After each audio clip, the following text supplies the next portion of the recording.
Dalawa, talaga. Okay, magandang umaga sa inyo Pilipinas. Ito ang part 2 ng aking live. Tapos na yung bakbakan dun sa korte. Nag-enjoy ako. Kasi magaling talaga si attorney. Magaling si attorney. Pakilala ko muna sa inyo, Attorney Ace Serrato. Napakalupit. Hello! Magandang umaga, Pilipinas. Dapat tayong viewers eh. May konti meron na. Nasa hundreds na uli yan mamaya.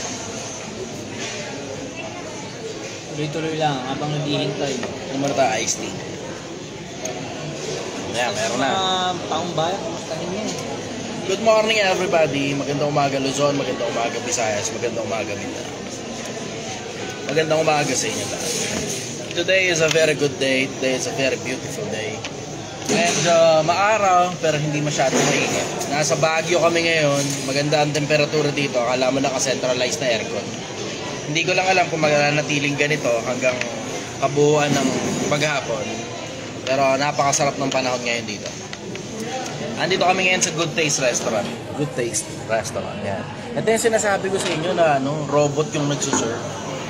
Pero mo, tangina, sinong mag-aakala na robot yung magsuserve ng pagkain?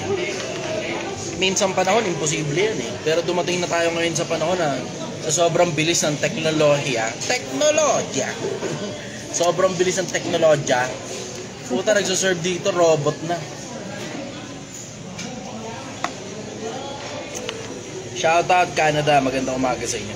Okay, mga taga-saan muna kayo? Basahin ko muna yung taga-saan kayo. Para yun na rin yung pinaka-shoutout ninyo. Tapos ako ay, gaya pa rin ng dati, huwag sumama ang loob ninyo, pero tinatamad pa rin akong gumawa ng TikTok account. Nakakainis kasi yung huli.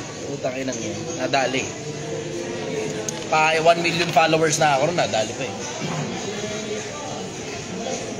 Sarap ng buhay. Sultan Kudarat, magandang umaga. Sophia. Lorna, Australia, good morning. Sila mag-consult. How's it going, mate? Okay. Quezon Province, Dominic Aranilla. Idol ko to, sarap ng advice, marami matututunan. Shoutout watching from Samar, si Jilly. Donna, shoutout daw. Sino Donna to? Ito magkakilala pa tayo. Si Donna, okay. Lemar, Cebu, hello. Magandang umaga sa inyo. Paete, Laguna, Imus, Cavite. Okay, ngayon special edition ng live ni Project 1M. Kasama ko ngayon si Attorney Ace Serrato. So, we will be having a free legal consultation sa mga may problema sa batas. Welcome din kayo na umakyat sa live para makapagtanong din dito at the same time. Assalamualaikum. Walaikum salam. Nursad, kamusta kayo? Sorsogon, good morning.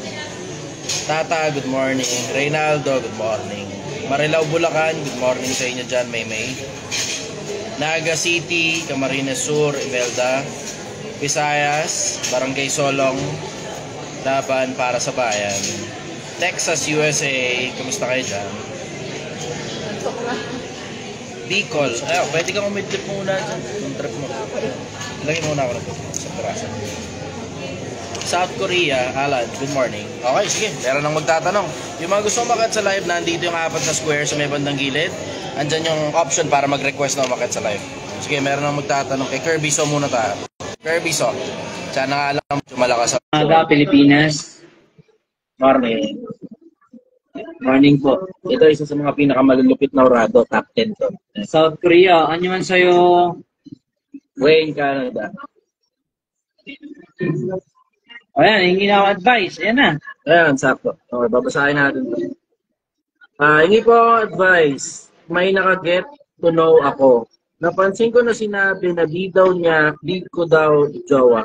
Ayun, hanggang sa nainis and eventually, tinatawag niya akong brother. Ano gagawin ko? Na brother mode ka. Utang na walang pag-asa yan. Dapat yan tanongin dyan si Ato eh. Ang mabigat dyan, LDR, brad. Okay tayo. Wala pag-asa yan, brother. Wala sa akin. Sa tingin ko hindi man ako expert dyan pero may honest opinion na lang. Sige. Hindi talaga ikaw gusto niyan. Kasi ang babae kung gusto ko talaga sa umpisa pa lang, ipaparamdam niya na sa'yo. Sabi nga ng mga dito, mga Batanggel. Hindi ka gusto niya? Oo. Paala mo gusto ka? Hindi totoo yun. Oo. Nalito ko to. Oo.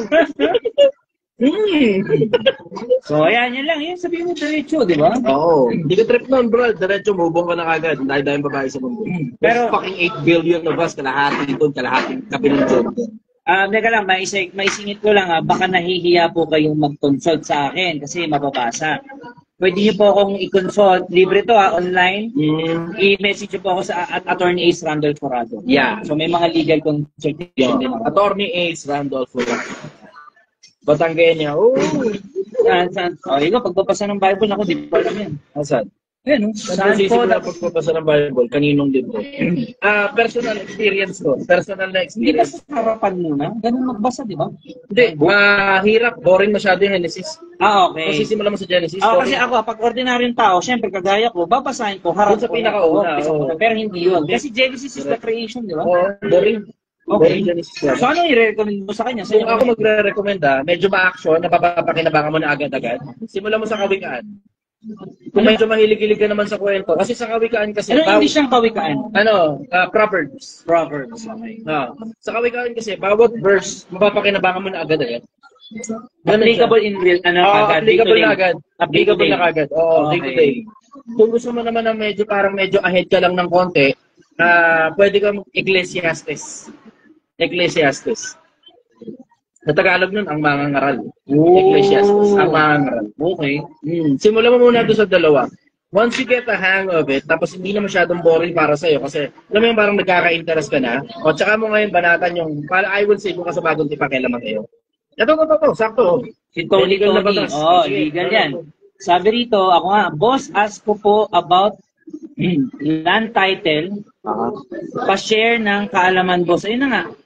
Pa-share ng kaalaman, boss, kasi lolo ko nakapagbayad ng tax sa lupa since 1950 to 1978. Natigil hanggang ngayon, pero nakapag-name sa tax deck at deed of donation na sa amin po.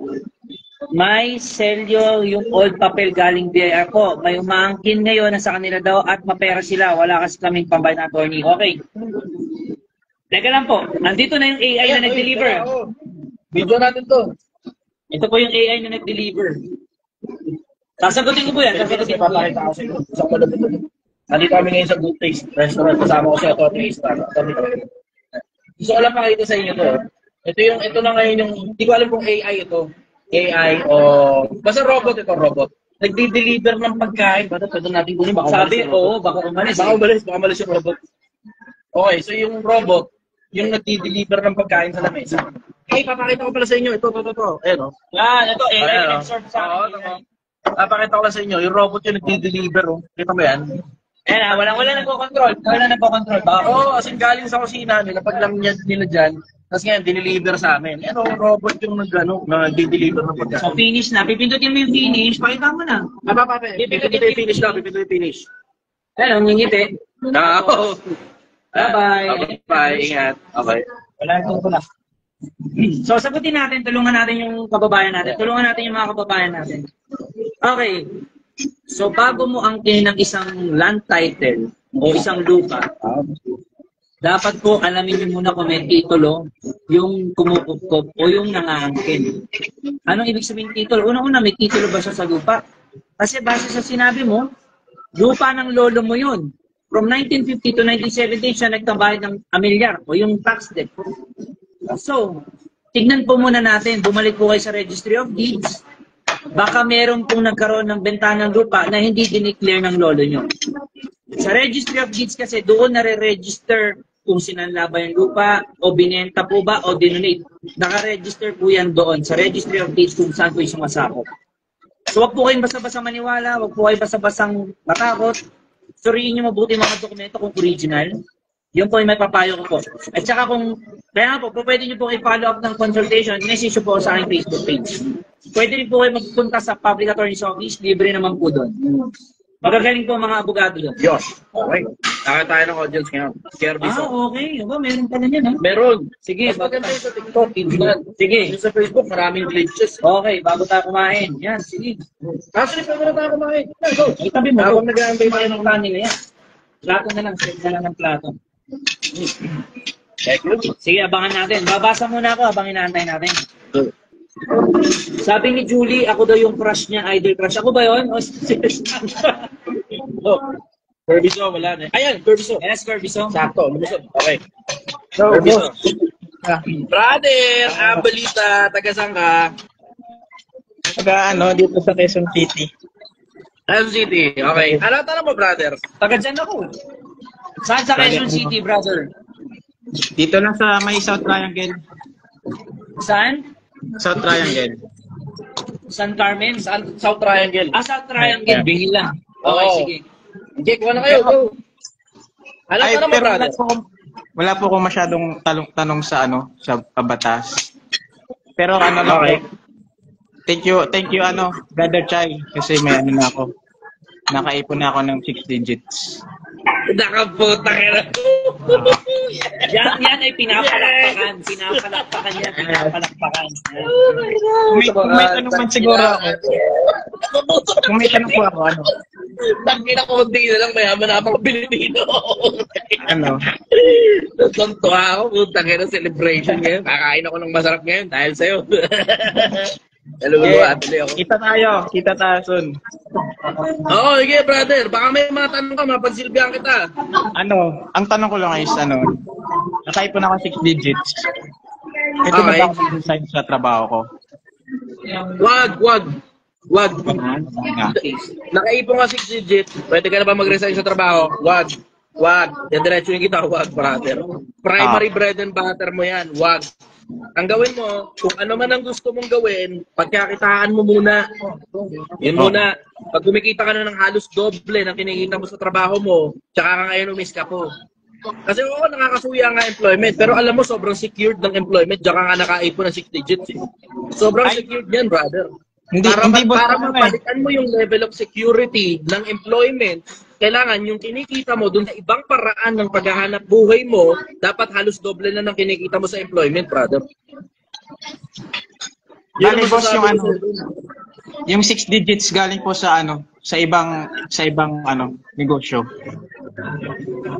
Okay. Kung galing pala sa ibang negosyo yun at hindi pala galing sa employment, kung medyo malapit na kahit paano, pumapantay na sa sweldo mo, tapos lumalapit na sa doble ng sweldo mo, pwede ka na mag-resign, puntahin ka na dyan, brother. Ibig sabihin yan, lalo pa lalaki yung negosyo mo pag tinutukan mo. Kung yung hindi ka pa nakatutok, malaki na naiipon mo lalo na pag tumutok ka. Oo, nasa na rin eh. Nasa 300k na rin. Ayos, good. Pero you have to make sure, brother, na hindi yan niche market na malapit ma-obsolete anytime soon, ha? Kasi baka magkamali ka. Tipong, alam mo yun, ngayon, relevant ka sa merkado, bukas makalawa, hindi na. Baka magkagulatan. You have to make sure na sobrang sustainable niyan for the next 5 years mananatili ang ganyan negosyo. Okay. Sige po. Para hindi magkagulatan. Kasi baka mamaya, nag-resign ka sa trabaho, tapos after 1 year, wala na yung negosyo mo, nagapak na dahil hindi na relevant sa merkado. Ayun nga eh. Siguraduhin mo muna, palawakin mo muna. Pag napalawak mo na, hindi ngayon. Tsaka ka mag-resign sa trabaho. Ang dali-dali lang naman mag-resign, brother. Sobrang daling mag-resign, pero mahirap makahanap ng trabaho na katulad ng dating trabaho mo na nakakaipon ka at the same time. Yun, nasigurado ko sa'yo. Madaling mag-resign sa trabaho. Mahirap pumanap ng trabaho maganda, bayad. Ano? Apa. Follow-up question, brother. Yun lang po. Marami. Ganto, may second question ka. Ako. Yung about naman sa Bible. 'Di ba brother, kapag nagbabasa ng Bible ang believer, may Holy Spirit sila. So yung Holy Spirit yung nagpapaintindi. Pero pag hindi ba believer, hindi sila pinapaintindi ng Holy Spirit or ano po bang nun? Pag sa mga hindi believer. Kanya-kanyang unawa. Kanya-kanyang unawa. Kanya-kanyang unawa. Kasi tinan mo, basahin mo yung 4:4 ni Marcos, makaintindihan mo. Nakasulat doon, sa inyo ipinagkaloob ang makaalam ng iwaga ng kalangitan. Ngunit sa kanilang nasa labas, ang lahat ng bagay ginagawa sa talinhaga upang kung sila'y magsitingin, hindi sila makamalas. Upang kung sila'y makarinig, hindi sila makaunawa. Hindi mo talaga mauunawaan. Encrypted yan, brother. Salita ng Diyos, encrypted. Okay. Hindi birong Hindi birong endeavor ang maintindihan mo yung salita ng Diyos in general. Kasi isipin mo, ginawa yan nung isinulat yan ng mga tao. Pero inspired yan nung gumawa ng lahat ng bagay sa buong universo. Siyempre, kapag ka naintindihan niya ng mga siraulo, alam naman ang Diyos na gagamitin nila sa katarantaduhan yan. Nakita niyo yung mga nanghihingi ng 10% ng sweldo niyo. Diba? Hindi ba makatarantaduhan yan? Alam naman nilang utos ni Moises yan eh.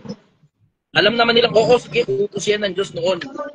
Pero inutos yan sa panahon ni Moises, hindi sa panahon ng Kristyanismo. Kaya tignan mo, humanap ka ng talata na si Kristo iniutos sa mga Kristiyano na magbigay ng 10%, wala kang makikitang ganun. Wala. Pinipilit lang naman nilang hilutin yung talata ng Biblia para sumakayin sa gusto nila. Kasi malakas pagkakitaan yung 10% na yun eh. Eh isipin mo, kung sa mga ganong klase ng mga tao ibibigay ng Diyos yung pagkaunawa, edi lalo nilang pinagkapirahan yung salita ng Diyos. Sige, okay na muna yun. Next na tayo, nawala si brother eh. Ay, andiyan ka ba, Kirby? Ito. Nawala. Eh, isa pa, balik ka ulit. Balik ka. Come back. Pumasok yung kanin sa ilong ko. Mahirap yung kapag kain noodles, pumasok sa ilong ko. Brother, yun ang sagot ko ron. Okay, yun nga po. Hindi madaling makunawaan yung salita ng Diyos pagdating sa mga siraulo. Kasi yun nga yung sinasabi sa Biblia, sinisinsay ng mga walang tiyaga. Na kahit yung sarili nilang sinasabi, hindi na naunawaan.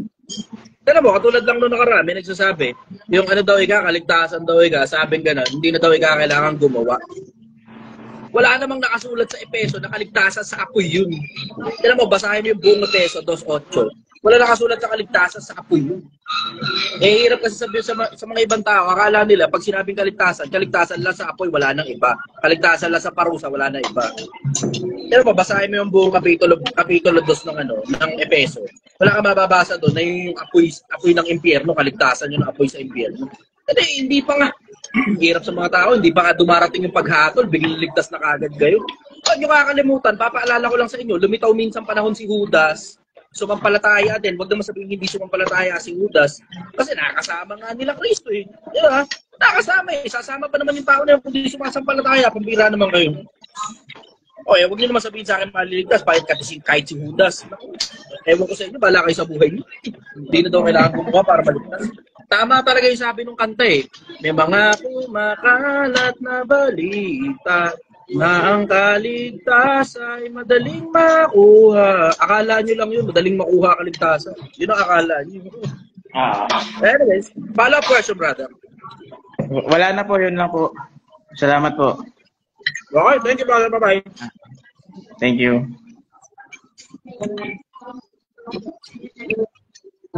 Sarap ng buhay. Sige, please. Wala mo akong typewriter. Ano akong typewriter? Ano? Typewriter. Hindi. Ewan ko ba typewriter? Maganda umaga sa inyo, Pilipino. Naglalag ba? Naglalag. Tara, ayusin mo natin yung internet. Naglalag daw.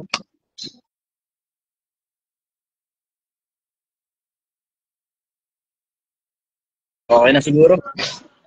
Okay na siguro. Yung mga gusto makit sa live, andito yung apat na square. Dito. Apat na square, just may bandang baba. Andyan yung option para mag-request o makit sa live. Magandang umaga sa inyo, Pilipinas. Special edition ngayon ng Project 1M Live. Kasama ko ngayon si Attorney Ace Murado. So yung mga, special edition. Yung mga gustong magtanong na may kinalaman sa legal, meron tayong swerte, nandito si Attorney Ace. So pwede kayong umakyat sa live. Yung mga, gano'n pa rin, yung mga usual na tanungan pa rin, pwede nyo pa rin itanong. Pero ngayon, meron tayong additional hands to help us sa pagsagot sa mga tanong.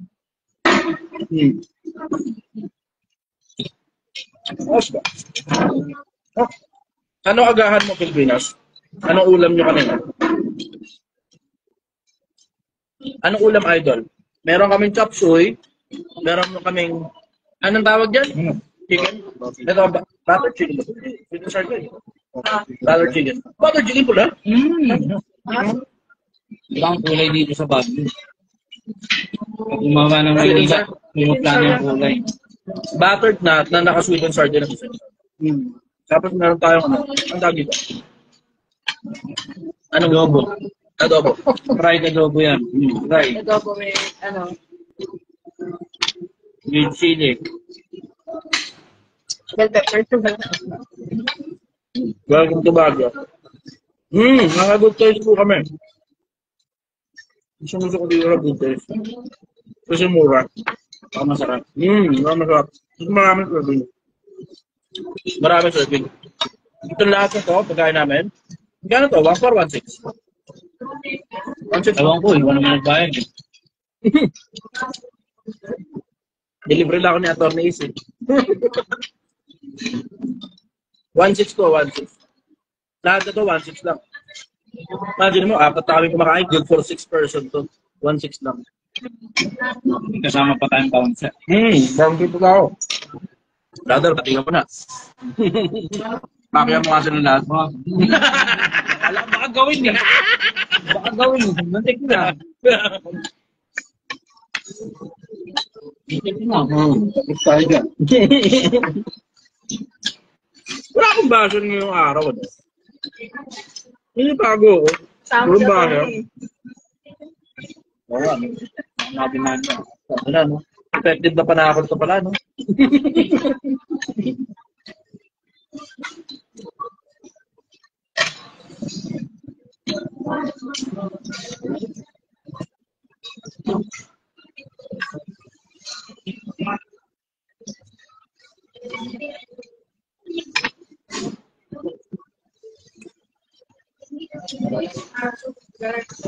TTP. Yan. Wala nga. Yung TTP yan. Wow. Concept.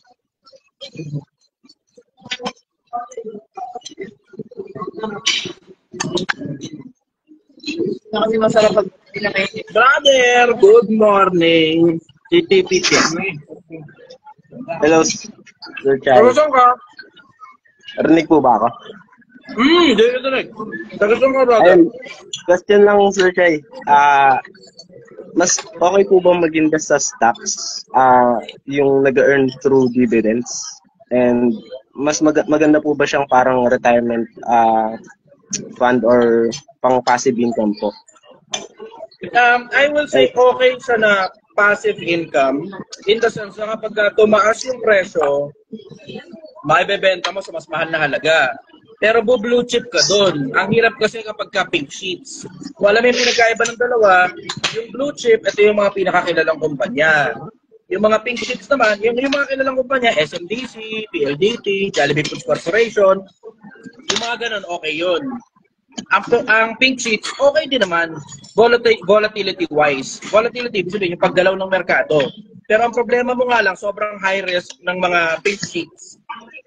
To the point na mas malaki pang porsyento na malugi ka kaysa kumita ka. Kung papatagalin mo yung pera mo, I strongly suggest mag-blue chip ka. Pero malaking pera ang kailangan mong i-invest para masabi mo pwede mo nang gawing retirement fund yun. Ang pwede mong gawin, yung katulad ng strategy na ginamit ni Andy Garawi dito sa Project 100 niya, ang tawag doon, cost averaging. Peso cost averaging. Ang konsepto ng peso cost averaging, every time na bumababa yung presyo, bumibili siya. Tapos, diakat yan, diba? Baba ng kapiraso, bibili siya rito. At ulit, baba ng kapiraso, bibili ulit siya. At ulit, baba ng kapiraso, bibili ulit siya. Ganon lagi nagawa niya, tuloy-tuloy na ganon. Kasi over time, paglipas ng 1 taon, 2 taon, 3 taon, 5 taon, lagi kang panalo doon pagdating sa dulo eh. Pero it will take some time, gaya na sabi ko, it will take some time. Matagal na proseso yan. Pwede mo doon ilagay ang pera mo, pwede mo rin ilagay ang pera mo sa lupa na tumataas pagdating ng panahon, tumataas ang presyo pagdating ng panahon. Pero you have to have a certain level of risk management na hindi pa pwede na lahat ng pera mo doon mo ilalagay. Kailangan mo ng cash on hand. Kasi di mo naman alam eh, minsan naglalakad ka sa kalsada, nagtapilok ka, nabali binti mo. Kailangan mo labog sarili mo sa ospital. Yung mga ganun, kailangan mong pagandaan yun eh. Tapos, syempre, yung mga pang-araw-araw, o yung, alam mo yun, tsamba lang na wala ka namang ginawang masama, nag-rent sa trabaho, natanggal ka sa trabaho, yung mga ganun, kailangan mong pagandaan yung brother. So, hindi pwedeng lahat na pera ilalagay mo sa stocks, lahat na pera ilalagay mo sa lupa. Yun ang masasabi ko ron in general. Okay yung stocks, basta blue chip ka. Pag pink sheets ka, delikado. Okay lang yun kung swing trader ka o day trader ka, baka, I'm not suggesting it, pero baka gumana. Pero kung maglo-long term ka, tapos gusto mong gawing parang retirement fund yung stocks mo, I always strongly suggest diretso ka sa blue chip. Yun ang suggestion ko, brother. Follow question. So parang mas okay po sa stocks, Sir Joy, kesa dun sa mga parang insurance company na nag-offer ng for retirement. Ganun. You're comparing apples to oranges, brother. Hindi mo siya mapapagkumpara sa ganung angulo.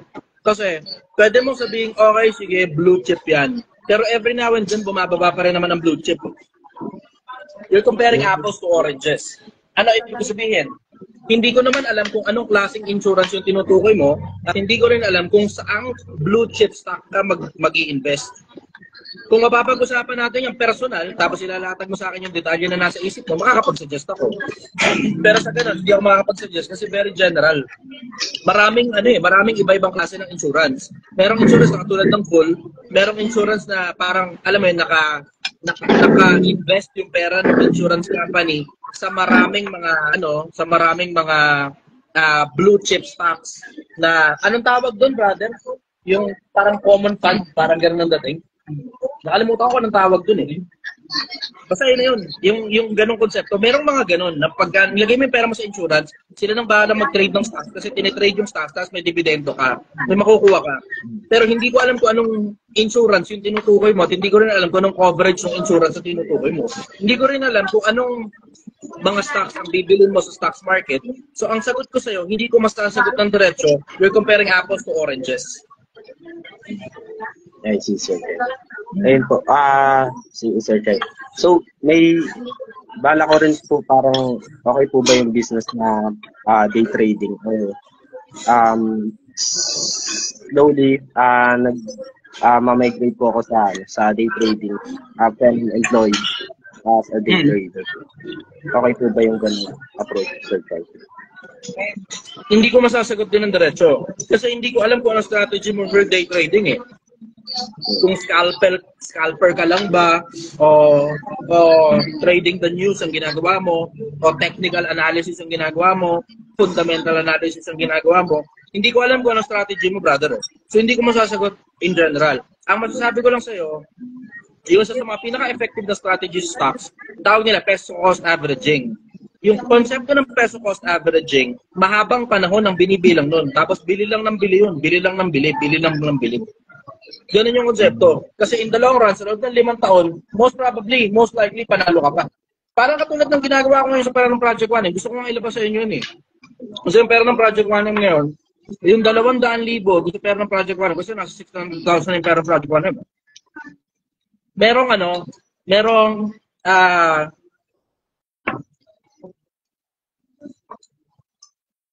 area sa GCash na pwede kang mag-invest sa stocks market. Yung 200,000 ng pera ng Project One, in-invest ko doon. Ngayon, yung 100,000 muna inuna ko. Bale, ang in-invest ko doon, doon sa isang area, 83,000. Ngayon, tumubo na siya, naging 91,000 na yung pera. Tapos, yung dun sa isa pang area, 20,000 lang in-invest ko. Ngayon, naging 21,000 na.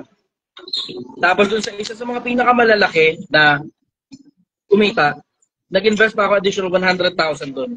Ang effectivity niya sa 8. So, from there, dun pa malalaman kung ano yung kikitain. Ngayon, overall, hindi ko masasagot eksakto yung tanong mo sa akin eh. Ang dahilan kasi there's just so many factors to consider, brother. So mapapag-usapan na personal yan, one-on-one, baka sakaling matulungan pa kita dyan.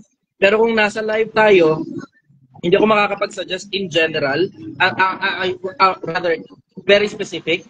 Ang dahilan kasi pag nag-suggest ako ng specific sa inyo, it's parang ang dating na rin, nagiging, anong tawag doon, brother? May bagong batas dyan na bawal kang bawal kang mag-advise pagdating sa stocks at saka sa Bitcoin. May bagong batas niyan eh. Bawal kang mag-advise.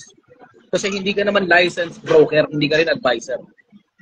Ako naman, Hindi ko mabibigay sa specifics, brother. Kasi baka mamaya magkamali ang mga tao, akala nila dahil ako ang nagsabi, alam mo naman, very credible ako sa social media. Baka biglang mag-invest dun sa kung ano man yung sinabi ko, yung mga tao.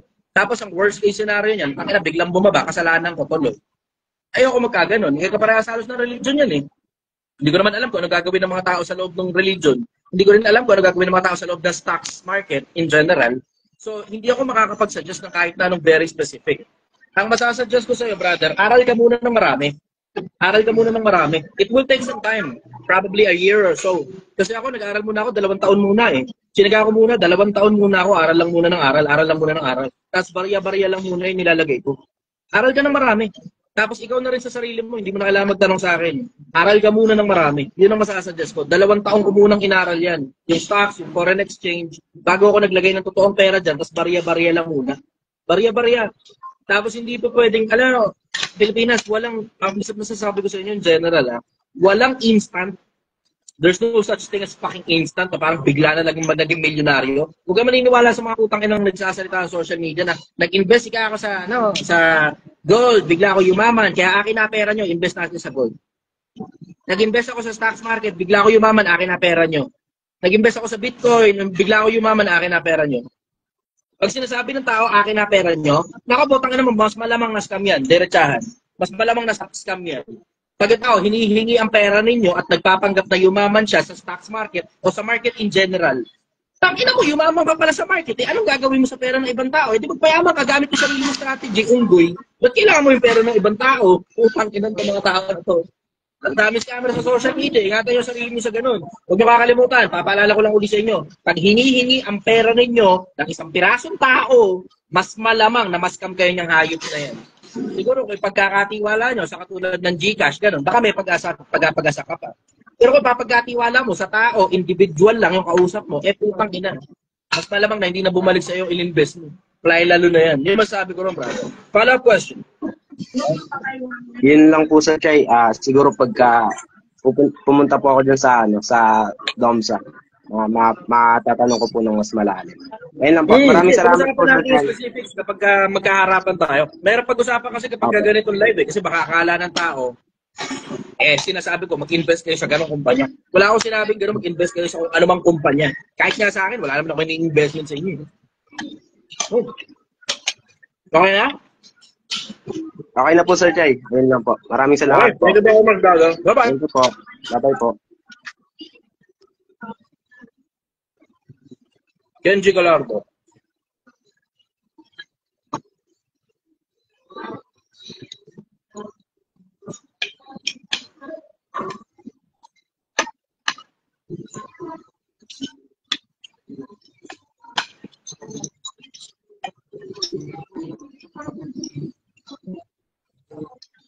Good morning, brother. Ako na ba? Ito na. Tagasang ka. Sa taga-Cavite. Si Kenji nga pala, lagi ako nandaan sa Domsa eh. Sa ako lahat. Ayos. Salamat, brother. Ano tanong mo? Attorney yung tanong ko eh. Para kaya po rin daw. Titinga pa ako. Nakita ng mga tao yung kapagian mo eh. Sige po, magandang umaga po. Ano sa'yo? Ano po ito eh, tungkol sa sa bahay at lupa. Kasi, Okay. Acquire po ako ng bahay at lupa. Ano po siya eh, sa pinsan po ng ang may-ari. Pero ang nakapangalan po kasi yung tiyahin niya. Ngayon po yung tiyahin niya. Matay na yung tiyahin niya. Okay. Patay na yung may-ari eh, nakapangalan. Ngayon po? Yung dalawa yung nakapangalan sa titulo. Bali yung asawa ng tiyahin. Ang tiyahin. Asawa ng tiyahin at saka tiyahin. Yung mag-asawa, okay? Yung mag-asawa. Patay na po ba parehas? Yung babae po, yung tiyahin po. Yung tiyahin lang. Okay, sige po. Tapos, sige po. Ano po ang tanong niyo, sir? Ang tanong ko po kasi yung asawa po niya is missing. Matagal na po eh. More than 6 years na eh. Ano yung asawa niya, yung lalaki, matagal na? Matagal na pong nawawala. Hindi nagpapatunay. Kasi naghiwalay po sila dati. Okay. Sige po. Okay, nagets ko na. Ano pong gusto niyong liwanagin? Ano pong tanong niyo po? Yung ano po yung magandang proseso para kasi po kailangan namin ma-acquire yung titulo eh. Ang nagiging problema po kasi yung wala natin. Gusto niyo mabili? Gusto niyo mapunta sa inyo yung lupa? Ganun ba? Mabibili? Ganun po ba? Ganun. May anak po ba yung tsahin? Meron po. Yun po yung pinsan ng asawa ko. Okay. Ganito po gagawin natin para mapunta po dyan sa... Ilan po yung silang kakapatid? Yung anak? Isa lang po. Okay. Ganito po gagawin natin, sir, ha? Unang-una, dapat po yung anak, pupunta ng korte. So, ang sasabihin doon sa korte, yung kanyang tatay na nawawala ay pinipresume dead. Ipinagpapalagay po na patay.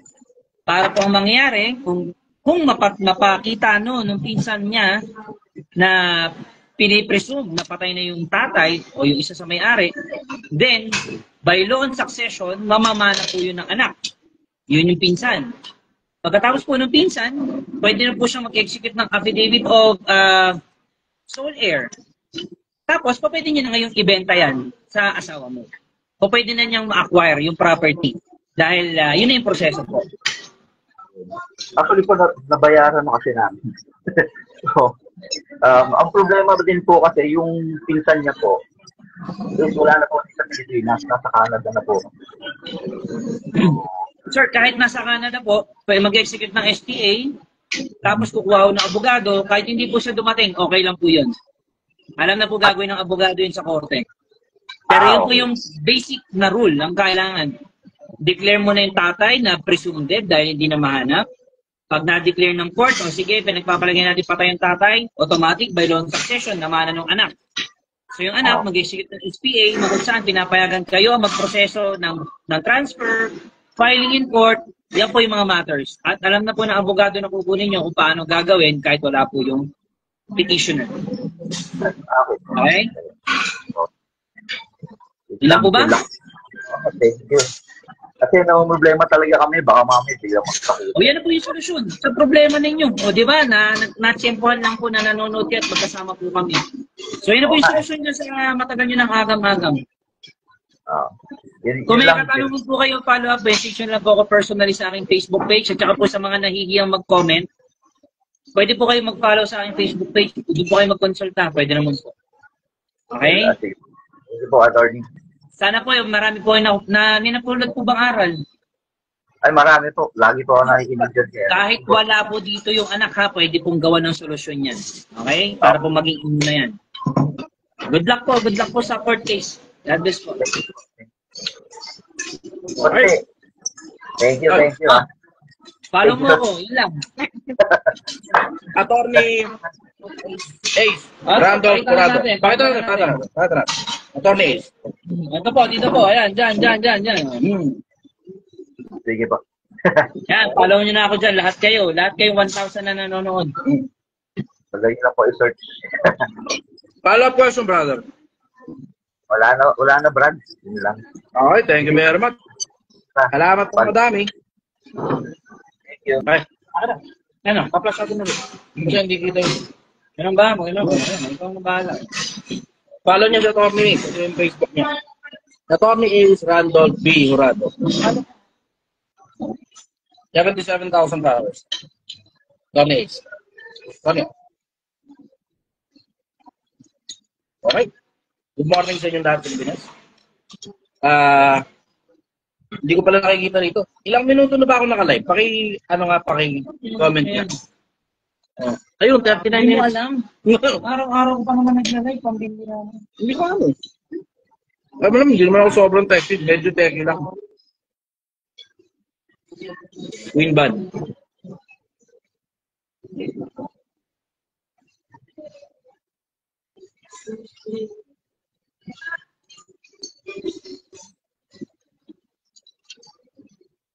Winban, good morning, sister. Taga saan ka?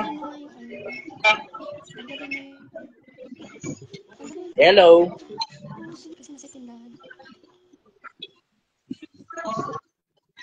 Ayun, wala.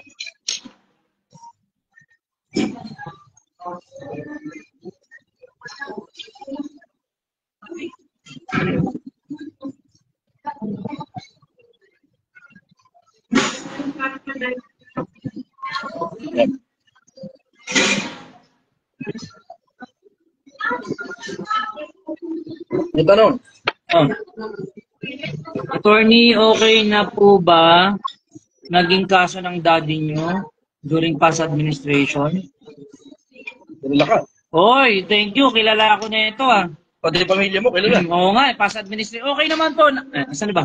Okay naman po. Nakapag-clearance naman po yung tatay ko. So wala po talaga actually kaso. So yun lang. May clearance naman. Payapa naman po siyang pensyonado na ngayon. Yan po. Tony Ace. Datigan ka sa pamilya na ito eh. Hi, Idol! Hello! Saan lang ka?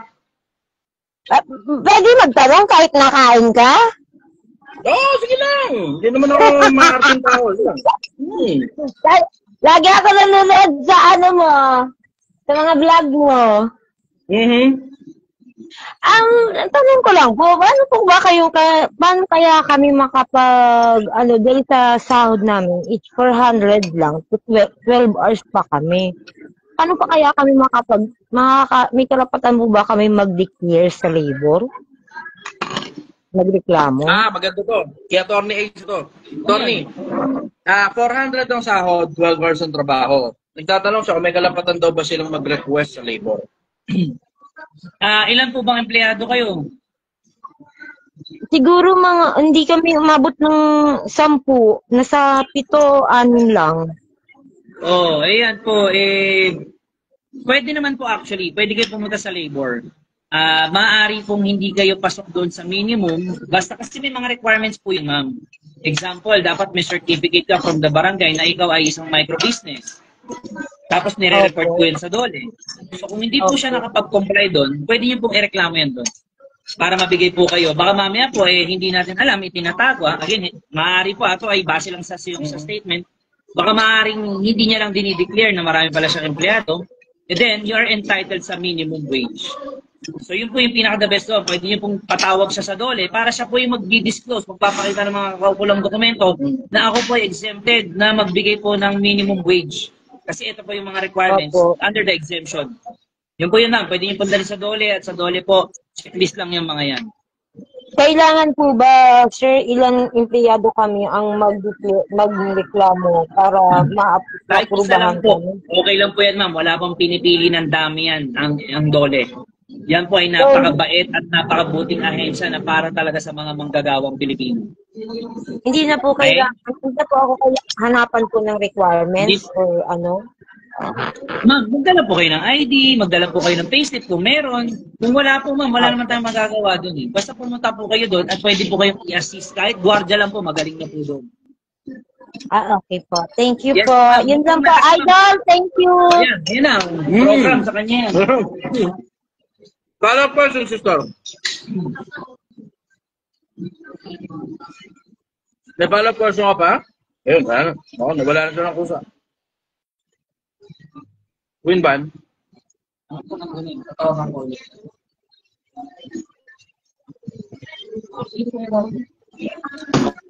Ayun. Winban. Taga saan ka? Hello, brother. Taga-Antipolo po. Buti nasa Bitindahan kami. Kapit-bahay lang. Okay. Ano tanong mo? Apo. Actually, regarding din po ito sa lupa. Kasi yung sa kabila, di ba kanina, may titulo doon.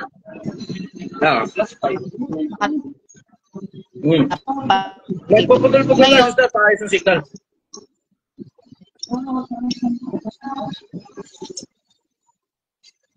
Nawala ka. Paayos ng signal, sister.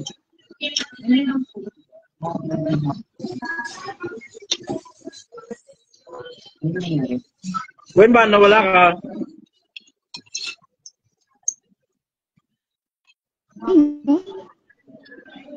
Sorry, nawawala. Ano? Ayan, sige, tuloy. Ayun po, baling nabago kasi yung pangalan doon sa assessor. Tapos kumuha kami ng tracer nung lot number na yun. Wala po doon. Tony, lupa din daw. Sige po. Wala po yung pangalan ng lola ko doon sa tracer nila. Saan po? Wala po yung pangalan ng lola mo saan? Sa tracer. Sa tracer. Tracer ng lupa, okay. Ngayon, Opo. Ngayon, wala pa naman, unapplied pa naman, wala pa naman talaga siyang titulo. Ngayon, nagkaroon daw sila ng bentahan. May deed of absolute sale sila, 1975 pa. Tapos, so, bali parang 57 years na hindi sila nagpapatitulo. Bakit kaya? Hindi rin namin alam kung bakit. Ngayon, kino-contest namin, pwede po ba kami mag-adverse claim doon? Kasi sabi daw po talaga ng lola ko sa mama ko, sa magkakapatid, wala daw pong binibenta yung lola ko na lupa. Wala siyang pinipirmahan. okay, adverse claim tayo. Pupuntuhan natin ang adverse claim. Para po sa mga manonood natin, ang ibig po sabihin ng adverse claim ay meron po kayong lupa na papaano take mo sa Registry of Deeds para hindi po basta-basta mabenta or kung maisasalin yung lupa, dadaan pa po ng korte. Ganun po yun, hindi po basta-basta. Para po sa mga manonood natin, gusto nating turuan sila, educational. Going back po sa topic mo, gusto mo magpa-adverse claim. Ma'am, number 1, paano ka po magpa-adverse claim kung wala naman parang lupa tayong pag-uusapan? Walang titulo. Saan po ididikit yung adverse claim? Okay. Di ba? Hindi yung pina-register mo eh. Di ba? Ang adverse claim po ay ina-annotate po yan sa titulo ng lupa. So, paano ka magpapa-adverse claim kung hindi po ina-apply ng lola nyo ng titulo? Opo, hindi po So, nila ano dapat natin gawin, ma'am? Ito po, i-explain na lang natin. Ano po ba ang dapat nyong gawin? Number 1, ma'am, dapat nyo pong mapatituluhan yan administratively. Pwede po kayong mag-check sa DENR or sa DAR. Depende po sa lupa. Ano po ba? Agricultural? Opo, agricultural po. Kung agricultural po yan, ma'am, pwede po kayong pumunta sa DAR para po humingi ng requirements para po magkaroon yan ng title. May checklist po yan doon. Yun po yung the best. Kasi kung sila, merong hawak na sabihin natin, deed of sale, allegedly ma'am, paano ka magbebenta ng lupa kung wala kang titulo? Paano yun? Tuturo mo lang, ito pong lupa ko. Ano ang lupa doon na binibenta mo? Specific. Ganun po ang law on contracts. Ang pinag-usapan natin dito ay batas sa kontrata. Pag batas ng kontrata po, meron po tayong 3 requisites. Consent, object, and consideration. Consent, meron. Object, anong pinag-usapan natin? Anong lupa? In particular.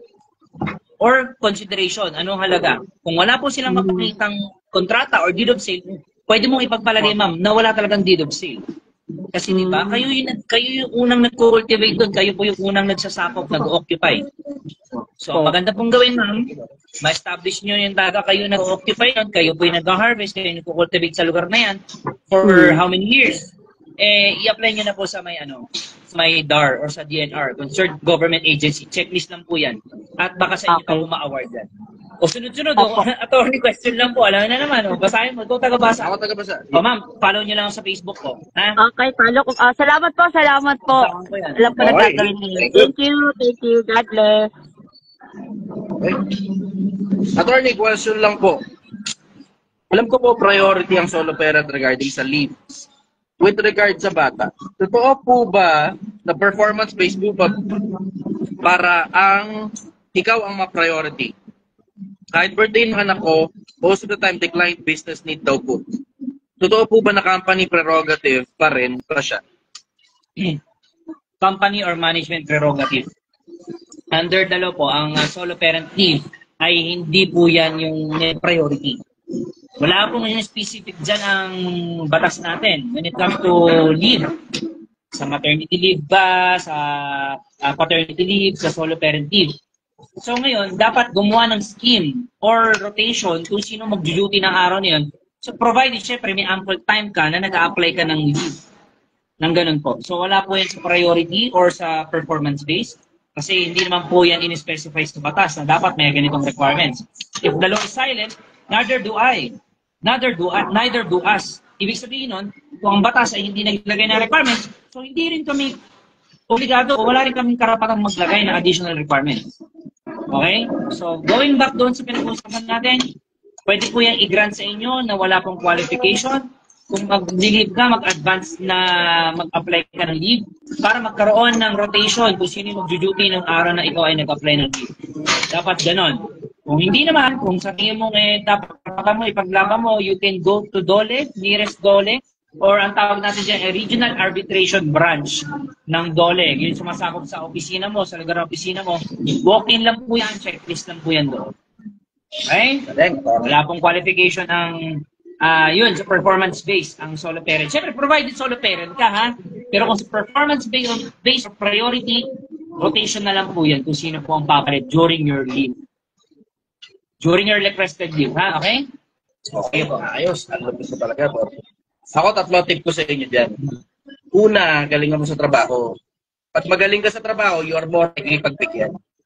Pangalawa, tropahin mo, boss mo. Sinong tanga yung putang inang, alam mo, inaaway mo, boss mo, tapos iniisip mo, pagbibigyan ka, priority ka pa, ulo po. Tropahin mo, boss mo. Pangatlo, tropahin mo, pati mga kasama mo sa trabaho. Kasi minsan, may mga pagkakataon, yung araw na nakapag-leave ka, minsan meron na unan na sa'yo dun eh.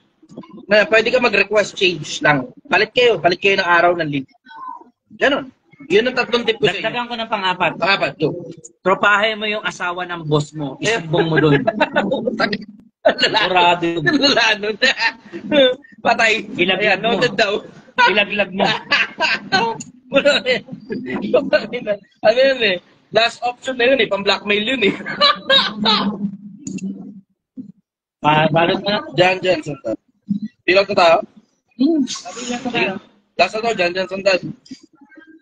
Yeah, man, last 2. Sarap.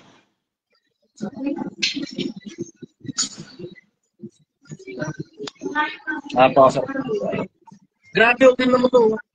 Hindi naman ba itong robot na dito? Hindi yan, tao yan eh. Ito. Yan.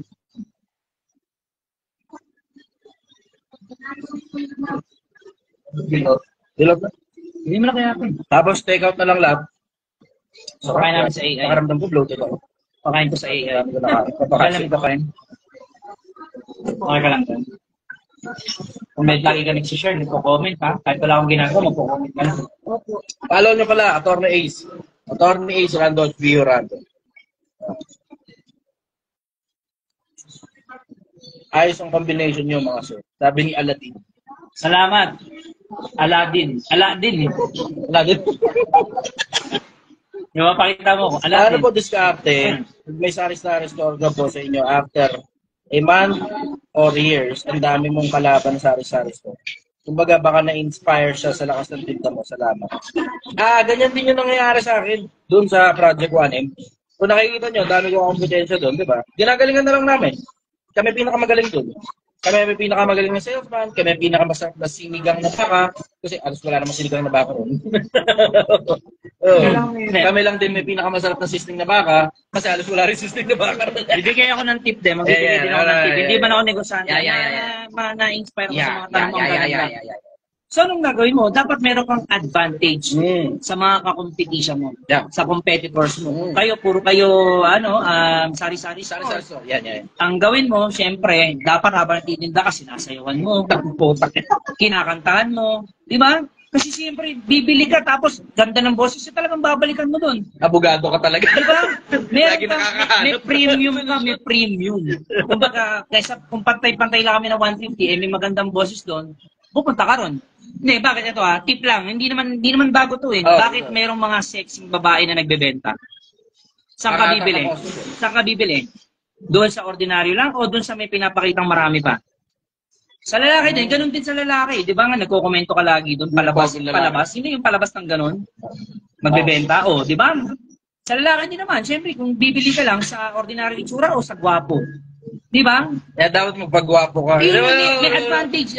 Pag nabibili pabili nga akong minsan. Alim ba dyan sa mga yan? Yeah. Parang doon romantiko ka. Okay, naka-necktie ka pero wala kang pang loob. Necktie lang nakasabi. Di ba? Para unique ka. Ang lala. Pero sabi ko, so you have to find your advantage or uniqueness sa competitors mo kasi yun yung babalikan sa. Bro, bakit laging may issue prime water? Hindi ko na masasagot yung may issue prime water. Hindi ko kami naka-prime water eh. Nabasa kami. Hindi ko alam ba't lagi may issue. Tanong sa kanila, may tanong dito ba't lagi daw may issue prime water? Ako, hindi kami dikit ng pamilya yun. Wala akong connection sa kanila, simple sa ako lang. Ako naman, nasagot ko naman doon sa tabi-tabi yung mga tindahan. Ano yan eh, maglalabanan kayo dyan eh. Kadalasan, labanan dyan. Bababaan ng presyo eh. Hindi na uso yung price war.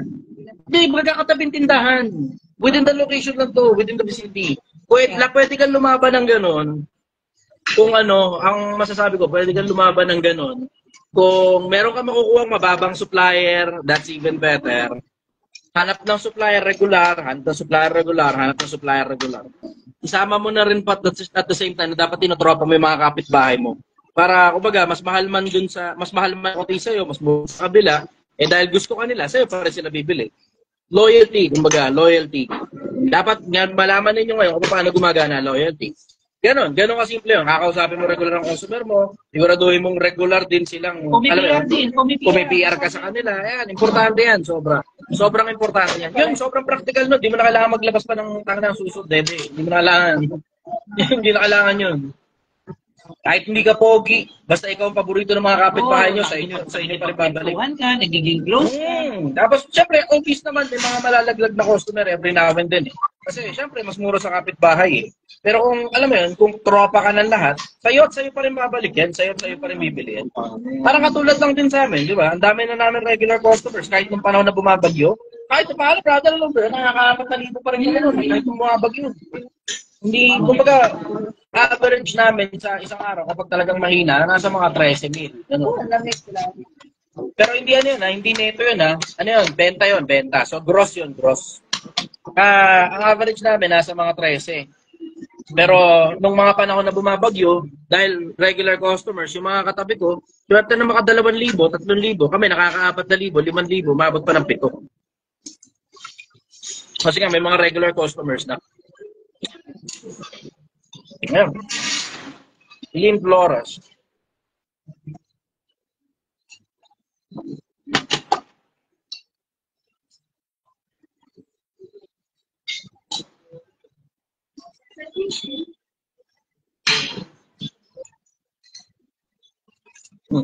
Sabi na Prince yun, nag-live din si Idol. Pasensya na kayo, medyo hindi ako nakapag-live nung mga nagdaang panahon. Kasi may mga bagay akong inaayos, may mga bagay na inaayos kaso.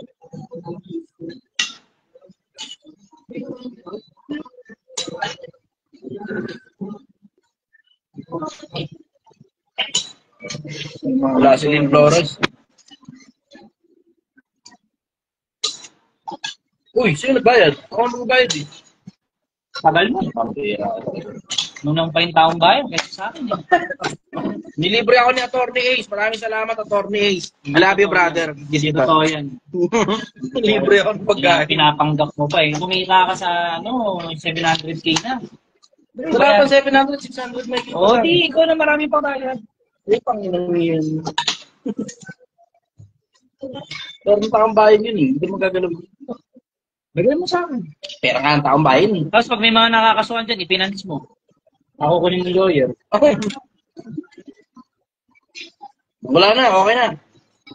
Magandang umaga sa inyo, Pilipinas. Mahal na mahal. Huwag nang kalimutan mag-follow sa akin. Yeah. Follow nyo, Attorney Ace Randolph V. Jurado. Isa sa pinakamalulupit na abogado ng Pilipinas yan. Uy, grabe naman. Thank you. Top 10 yan, top 10. Top 10 yan. Tapos pinato ng BIR mo.